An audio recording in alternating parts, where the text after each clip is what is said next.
ఈ దిన వాగ్దానము కొలస్సీలకు రాసిన పత్రిక 3వ అధ్యాయము 25వ వచనము. అన్యాయం చేసిన వానికి తాను చేసిన అన్యాయం కొలది మరలా లభించును, పక్షపాతం ఉండదు. మనం ఈ లోకంలో చూస్తే ఎటు చూసినను అన్యాయమే కనిపిస్తూ ఉంటుంది. మనిషి తనకు తానే చెడిపోతూ ఇతరులకి అన్యాయం చేస్తూ ఉన్నారు, అక్రమంగా నడుచుకుంటూ ఉన్నారు. క్రైస్తవ కుటుంబాల్లో కూడా మనం ఈ రోజు ఇది గమనిస్తూనే ఉన్నాము. దేవునికి భయపడి వారందరూ ఎప్పటికీ కూడా అన్యాయం చేయరు, వారు అన్యాయం నుంచి తొలగిపోతారు. ఎవరైతే దేవునికి భయపడరో వారు మాత్రమే ఇతరులకి అన్యాయం చేస్తూ ఉంటారు, తమకు తామే చెడిపోతూ ఉగ్రత కొని తెచ్చుకుంటారు.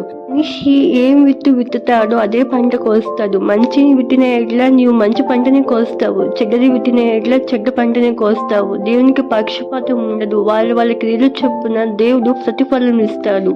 నువ్వు ఇతరులకి అన్యాయం చేసి లాభం పొందొచ్చు, కానీ నువ్వేం చేసావు అది తిరిగి నీకే వస్తుందని గుర్తుపెట్టుకో.